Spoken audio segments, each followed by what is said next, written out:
বাবা কিছু নিয়ে টেনশন করছো? কিছু না মা। ঠিক আছে আমি কলেজে যাচ্ছি।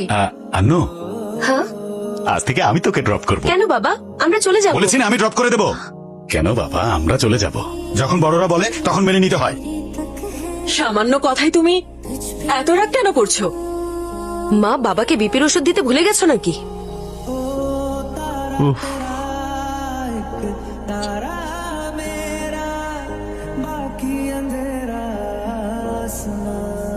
আঙ্কেল, আমি আন্নুকে নিয়ে যাচ্ছি না, আপনি কেন না ও গলাচ্ছেন? আমার মেয়ে, আমার যা খুশি। তুমি জানার কে?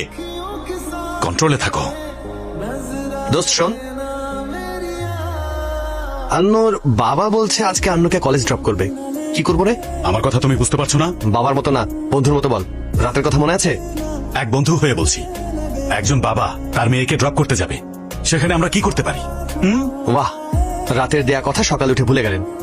জানি না লোকেরা কেন বলে আপনি কথার বরখেলাপ করেন না। এই, আপনি বলুন আঙ্কেল, কোন বন্ধু এই কথা বলে?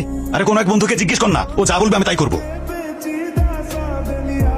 হ্যালো। এই শোন, হ্যাঁ, আমি আন্নুকে ভালোবাসি। ওর বাবা সব জেনে গেছে তাই কলেজে ড্রপ করতে যায়, কিন্তু ওকে আমি ড্রপ করতে চাই।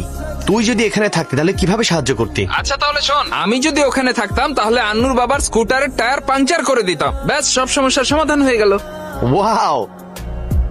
আরে এরপরও বাবা কিভাবে যাবে? আরে কি আর জরুরি কাজ করে, অটোতে চলে যাবে।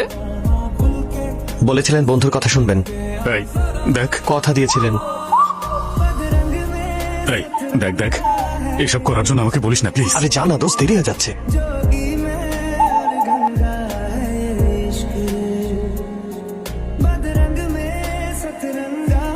চলো। আজ থেকে বাবাই ড্রপ করবে। ও, আঙ্কেল যা বলবে তাই হবে, বড়দের কথা মানা উচিত। ঠিক আছে আঙ্কেল, আমি যাচ্ছি।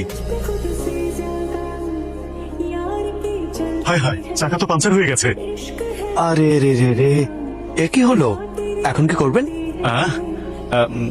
তুমি আজকে ওকে নামিয়ে দাও। কিন্তু আপনি কিভাবে যাবেন?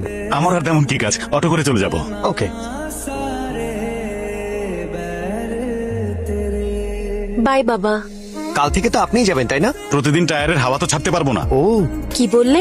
কিছু না মা, কলেজের দেরি হচ্ছে, তুই যা। শুনলাম আপনার টায়ার পাংচার হয়ে গেছে। এই, তুই কিভাবে জানলি? আপনার মাত্র হলো, আমার আগেই হয়ে গেছে। ওই দুজন একসাথে আপনার চিন্তা হচ্ছে না? ফালতু কথা বলিস না, ওরা দুজন বন্ধু। বন্ধুই তো না, মানে? এই জন্যই হাওয়া বেরিয়ে গেছে।